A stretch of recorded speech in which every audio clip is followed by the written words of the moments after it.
gut feeling that you have that you're in the wrong place. Hi, so I'm going to take you back to my first year of college and explain why you should trust your gut instinct. To give you guys a little bit of background info before I get into the story, my first year of college, I went to Sam Houston State University. It's like an hour out from Houston, and it's like 3-ish hours out from Dallas, which is the county I'm from. So it was kind of like a last minute decision to go to that school. I pretty much could go and get into any school I wanted to in Texas. So I had a few schools in mind at first. Sam Houston wasn't one of them. But at the time, I was in a relationship and we both wanted to go to college together. That ended up not being the case. But since it was so late in the year, I didn't really have time to apply to the other schools and everything that went along with it. And I really didn't feel like it either. So I ended up just going there by myself. I didn't know anybody there personally. Like, I found out not long before I started going that my boyfriend at the time's friend and his girlfriend, who both of them went to our same high school, and I think they graduated like a year or two before us, but they were going there. And then I think during orientation I had ran into this guy I went to middle school with, and we didn't really have classes. We wasn't really cool like that then, so I didn't know anybody. I didn't have my friends there. I didn't have my sister there. I didn't have my boyfriend there.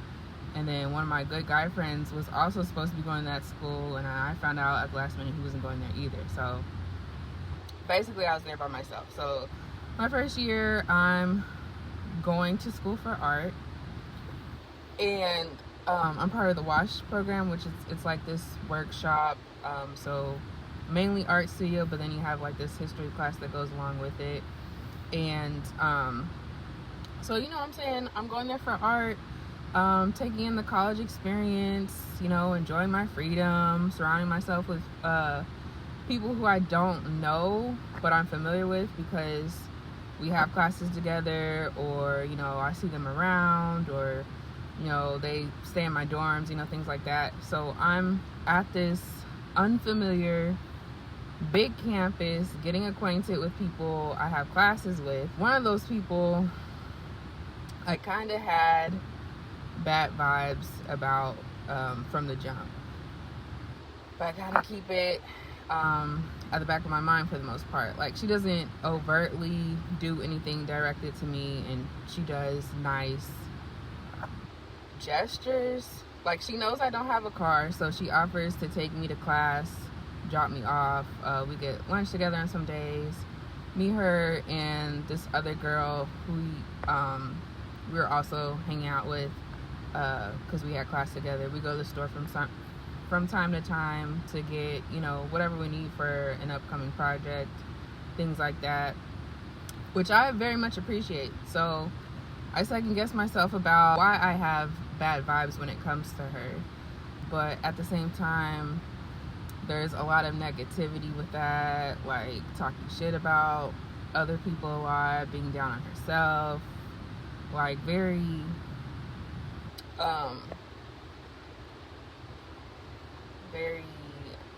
I don't even know the word for it, but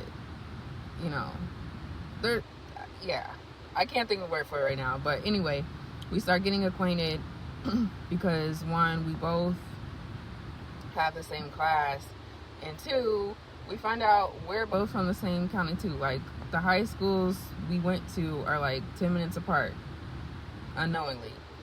She's like a sophomore, my freshman year. We have like some different upbringing, which is understandable because everybody comes from a different walk of life. But as you get acquainted to people you don't know, you start to learn things about them and their life, and they start to learn things about you and yours, which, at this time, there are certain things that she knows about me and things that I know about her. But it comes to this one day.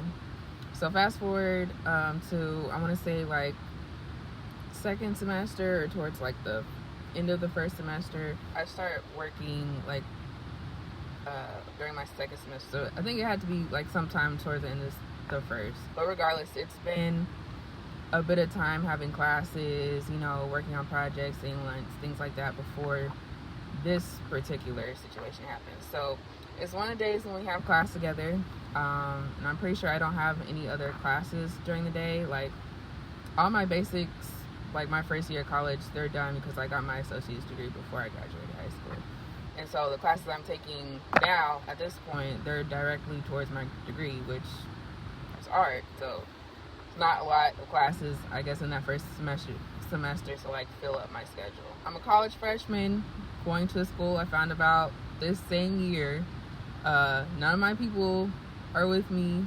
No car. I'm in Huntsville, Texas, and ain't shit out here for real at this time. So I'm pretty much chilling with a lot of time on my hands. But like I said before, during this time, typically after a class, she drops me and this other girl off to her apartment and to my dorms, which I appreciate, because look, during the first few days and weeks of me being there, I'm walking to class and the class is very far from my dorms. Not to mention there's this big ass hill I have to walk up and down my way to class like every single day.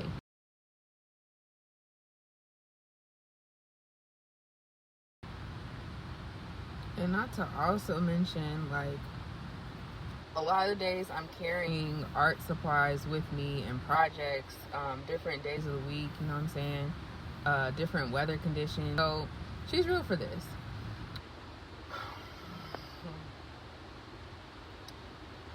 But it's this one day. Other girl, so she isn't with us for some reason. She might have went to do something after class, or she's not there at all. I don't really remember. I just know that it was just me and the other girl. But we're driving, taking like a back route to my dorms, and she makes a turn in the opposite direction she's supposed to go. And you know, she's driving, and as she's driving, she tells me she's going to her apartment, and basically she's like, you didn't have anything else to do today, right? And like me knowing, I mean, I ain't got shit to do, I ain't got shit going on, I'm like, not really. But then I think to myself, like, you asked me this earlier and I had said that, so I can't be like, oh no, actually, I mean it's fine, but you know what I'm saying? I had already answered, but like I'm getting a little suspicious of like the way she went about it, and just a little confused too, because like we never just hang out at her apartment, like just the two of us. Like if we do, the other girl's either there, or one of her roommates is there, or this other friend that she has on campus, he'll be there, and or it'll be, you know what I'm saying, before we're going out to go do something, or before a project's due and we gotta do some extra work, like, you know, something like that. But you know, I still give her the benefit of the doubt. I'm like, well, maybe she just wants to hang out, you know? So I go along with it. We get to her apartment, and it's not long before she's on the phone with another one of her friends, one of her guy friends, one of her straight guy friends. And somewhere along the line, she wants to hang out with him too, but wants me to come. And at the time, you know, I smoke here and there, and she knew that. So she asked if I want to, and I'm like, gladly, you know what I'm saying? So I want to say her friend ends up coming over to pick us up and take us to his apartment, because he lives off campus, so obviously he can smoke freer there than we could on campus or like close to campus. So we get there to this apartment, you know, there's some music playing. I think he has a roommate, but he's not in the room with us. Like he's either in his room or just like not there at all. And then the three of us are there in the living room. So me and the girl, we're sitting on the couch while he's, you know, making conversation, rolling up. So he comes to sit on the couch and pass, and mind you, I'm sitting furthest to the patio. She's sitting in the middle, and he's sitting next to her, because I mean, obviously they know each other's and I know her, so it just makes sense that we sit that way, you know what I'm saying? So it's more small talk going on. He asked about some music I like, and at the time, you know what I'm saying, I'm a huge Chance the Rapper fan, acid rap, of course, you know. And he asked if I ever heard like the chopped and screwed version. I'm like, well, no, I don't believe I have. I didn't actually say it like that, but yeah, I hadn't heard it. And so he's like, oh, okay, well, you know what I'm saying? He puts it on, and it's like a nice vibe. So a few minutes go into, you know, still talking and whatnot. And the girl, she doesn't smoke, so she asked him to make her a drink, or asked me if he can make her a drink because she, you know, doesn't smoke. He goes and makes her one, comes back, and we're all chilling, and I'm there like thoroughly enjoying you know, the music, just vibing, having, you know, small talk, small conversation, you know. And they get to talking, and I'm starting to kind of tune them out because I don't know what or who they're talking about, and like I'm still enjoying myself because I'm literally vibing to the music and like really listening to it. So I think they see this, and the girl asks if I want to switch seats, and I'm like, no thanks, like I can hear y'all, I don't know what y'all talking about, and this music is really interesting to me right now, so I'm good. And I didn't say all those, you know, other things, but that's how I'm feeling. So they're still talking, and time's going by, and I'm listening to music and texting my boyfriend here and there. And I guess they see that or something, but eventually the girl's like, Kim, switch seats with me, switch seats with me. And I'm like, I'm good. But she gets up, goes on the opposite side of me, and kind of just starts like scooting me towards the guy. So in my mind, I'm like, I've been talking to y'all this whole time fine on this side of the couch. Like, why do I need to be sitting right next to him to have a conversation? If they think it's an issue of me like not hearing them, or them not hearing me, like just turn the fucking music down. Like, I don't know, I don't get it, because I don't know the guy. It makes me feel like they both kind of have intentions to try and get me to like talk to him, and not to mention not respecting like my I'm good in my personal space.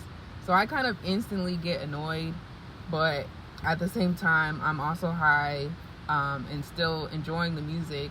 So I really put the passive in passive aggressive, and I literally just sit there and start ignoring both of them, still nodding my head to the music, eyes glued to the phone, texting my boyfriend, because shit just kind of just started not adding up. But anyway, I guess they see that I'm not really responding to them, so they get back to talking to each other, but like while I'm sitting in the middle, so they're like going back and forth, talking, and I'm just, you know, still in my phone texting, listening to music, because like now I'm uncomfortable and a little pissed, but you know, still trying to keep the peace, trying to keep my cool. But it's like, you're forcing me to sit next to this guy, when if I wanted to, I could have done that. And if y'all are trying to be slick, like, you know I'm in a relationship, and even if I wasn't, and you are trying to get us to talk, like, I don't have an issue talking to guys and getting guys that I'm interested in. So like, I'm extra good. But fast forward, there's a knock on the door, and this is when things start getting more weird. So yeah, there's a knock on the door. The guy friend opens it. The guy friend opens the door, and one at a time, guys start walking in. They walk over to us, shake our hands, and then another guy walks in, comes in, shakes our hands, and then another guy walks in, comes in, shakes our hands, and then another guy, and then another guy, and then like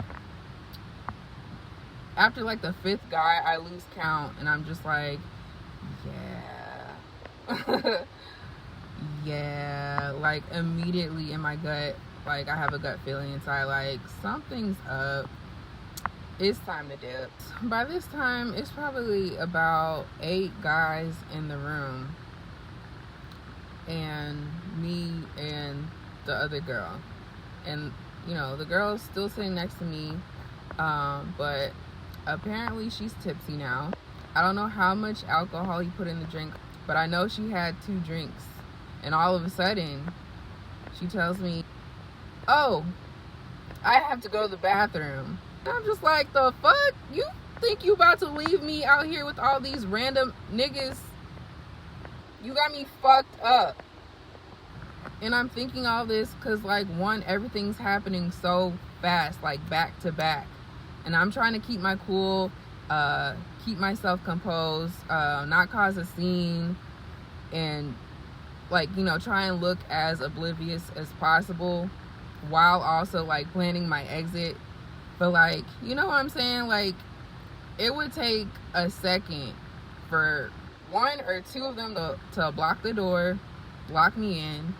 2 could block the patio if they wanted to. 2 could hold me down if they wanted to. And you know what I'm saying, the other 2, you know, like the girl was obviously familiar with the main guy who lived there or whatever.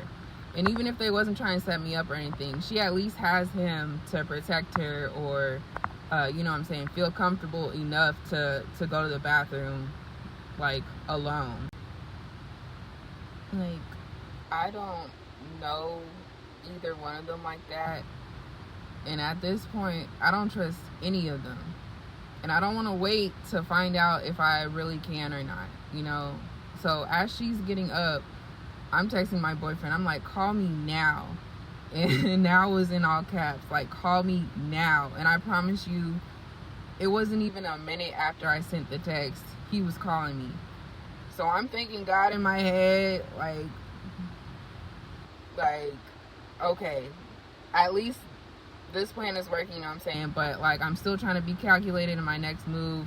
So I calmly answer the phone while I'm still, you know, I'm still sitting on the couch as I'm answering the phone. The girl's still walking. She's still on her way to the bathroom, you know. So, you know, I make it look really good. Put the little finger in the ear, like, hello, like, you know, making the face like, oh, I can't hear you, you know what I'm saying? So I get up. I get up, and it looks like, I mean, I am actually taking a phone call, but it actually looks like I didn't plan it, you know what I'm saying? So I get up, and I'm, you know, calmly walking out the door with him on the phone the whole time. Mind you, he can't physically do anything because we're long distance. He's 2 hours away, doesn't have his car yet. But even if he does try and get there, it'll be too late if something does happen to me at that point. But at the same time, you know, none of these guys know that that I know of, so they could be thinking, oh shit, she got somebody on the phone, let's chill, or you know what I'm saying. But yeah, he called me immediately. If that is not God and divine intervention, I don't know what is. So I'm on the phone with him, like, okay, don't be mad at me, but like, I'm hanging out with this girl and her friend smoking, and now there's all these guys here, and I don't know what's going on. Like, I got uncomfortable, so I had to step outside. Meanwhile, one of the guys steps outside while I'm on the phone, and I'm pretty sure he's trying to listen to the conversation, because in the background he's like, oh, she's so in love. And so I'm like, oh, so you know who's on the phone? Okay, bet. My boyfriend, he's like, well, go back in there and tell him you're ready to go. I'm like, man, I am not trying to go back in there. Like, I'm pissed off. Even if I'm freezing cold, you know what I'm saying? Even if I'm freezing cold out here, I'm just ready to go home. And he's like, well, tell somebody to tell them to come out. So, you know, I end up doing that, and they eventually come out. It's like some slight relief. Like, okay, I'm getting out of the situation. But then I remember the dude drove. I am not within walking distance of my dorms. I don't have time to try and figure out if I can find somebody else to come pick me up. There really wasn't like a bus system. Like, there was a shuttle around there, but it only went to like certain apartment complexes like off campus. So I was pretty much fucked if I was trying to, you know what I'm saying, leave on my own, because I, again, didn't have anybody there. So the girl's stumbling out, and in my honest opinion, I think she was pretending to be drunk. Again, all I know is that she had 2 drinks. I had maybe a sip, but I still can't tell how much alcohol he put in them, so I don't know for sure. But this is what I'm thinking, and I still believe this. So, you know what I'm saying? Of course, when he drops us back off to her apartment, which is where he got us from, she's too drunk to drive. So he has to drop me off, because I'm still not in walking distance of my dorms. So by the time we get there, you know, I'm already out the car, because I had left my stuff either in her car or in her room, and I had to get my things before I went back. But I get it, and obviously not about to stay there a second longer than I have to.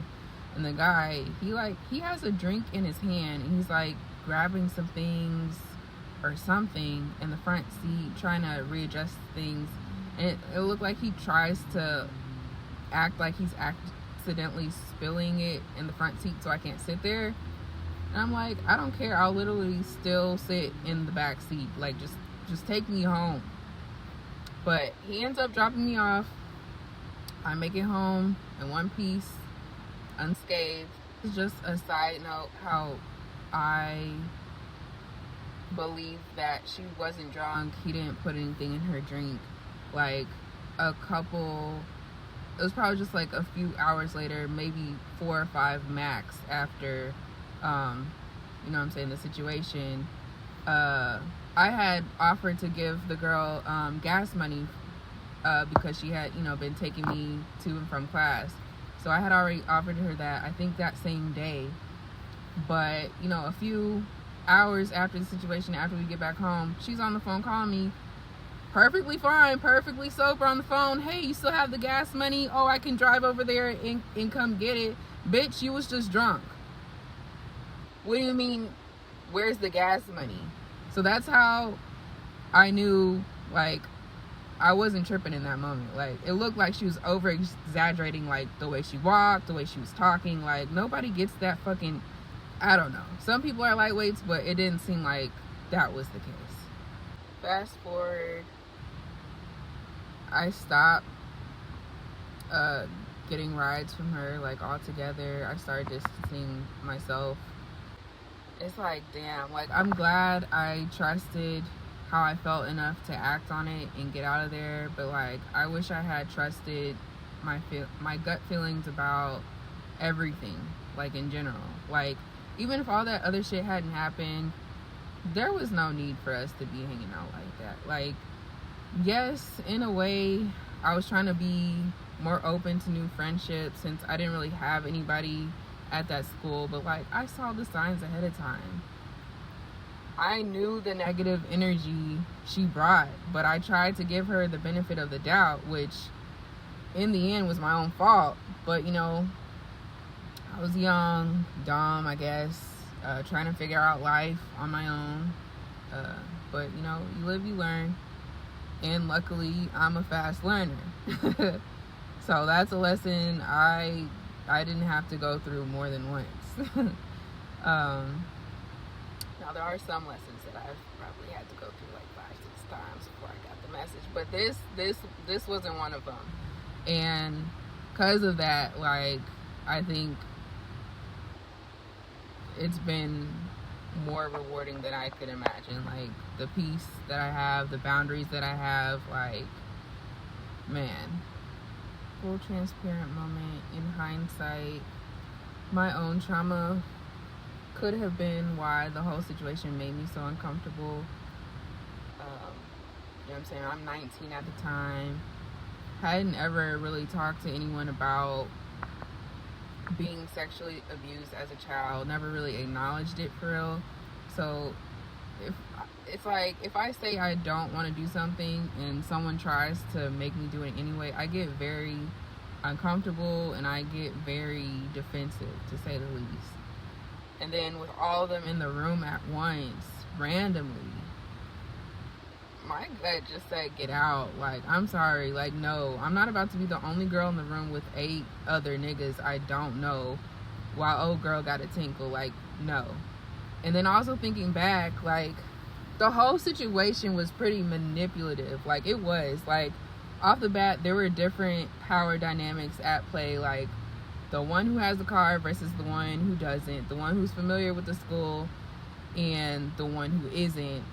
The one who knows people on campus, has connections with people on campus, and then the other one who doesn't and has to take her time getting to know people, and try and give them the benefit of the doubt based off little information. You know, the crazy thing about all of this isn't even all that. It's that I'm still grateful for this situation. One, of course, you know, for getting out without any issues, because I don't know what was about to happen to me. It could have been bad. It could have ended real bad. But then also grateful for God using my boyfriend at the time to get me out of there and potentially saving my life and my autonomy. This is one of the main situations that taught me to trust my gut when it comes to people. It's like, no, I don't have to rush to get to know anybody. I'm on my own timeline, and that's for friendships or relationships. Like, I do not give a flying fuck. Like, I take calculated risks when I feel called to, not because of anybody else. And if I'm wrong about deciding to stay guarded, still don't give a fuck. Like, I take those things into consideration. You know, next time around I can do that, but at the end of the day, I'll be good. I'm good. I can still be my genuine, multifaceted self, and if I sense negative vibes before we're even, you know what I'm saying, super close, that's a good sign the friendship or relationship isn't gonna work out. Like, I can understand if an established friend, like, we have a strong friendship, they're going through a hard time and they're reasonably in a negative mode, or someone I'm getting to know is going through like something unexpected that's like stressing them out.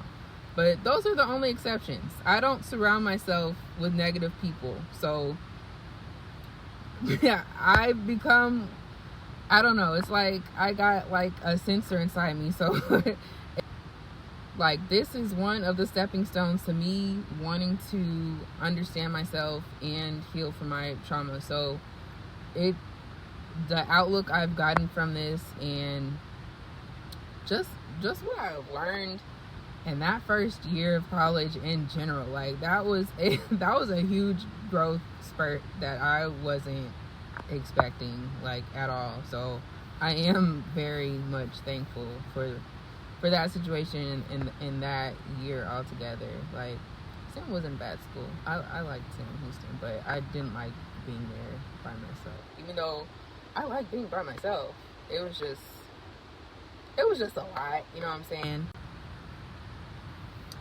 But all in all, I've said this once and I will say it again. Do not ignore the signs and gut feeling that you have that you're in the wrong place. If I hadn't listened to my gut feeling, if I hadn't reacted in the manner that I did, who knows what would have happened. Sometimes you just have to trust that feeling that you have, because you might not have time to try and rationalize what's going on.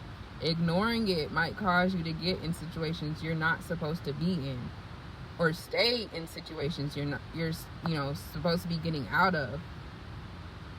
Trusting it allows you to know when to pivot. And that's not just me talking to me when it comes to trusting people and feeling people out, but that applies to relationships, that applies to friendships, that applies to jobs, certain life plans that you have that aren't working out anymore, so many things. So it's important to trust what your gut is telling you and go with it. And take it from me, sometimes you gotta act on it fast, because ain't no telling what might happen. Sometimes the opposite may be true, and you do need a little bit more time to think it through, consult with God before making the next move. But at the end of the day, it's time to get out of there once you start getting those feelings of something's not right, or this is weird now, or I'm not liking the way I feel in this environment anymore. It's time to get up out of there. It is. So if you're at the point where you're feeling like it's time to make a move, time to do something else, time to do something more, I hope this message resonates with you. This is your sign. I hope you take it into consideration and don't wait too long. Thank you.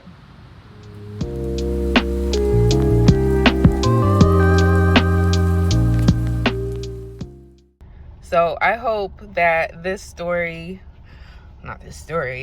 my trauma, no, I'm just playing. Actually, I don't know if I am, but I hope that this story has been helpful for y'all. I play too much, hold on.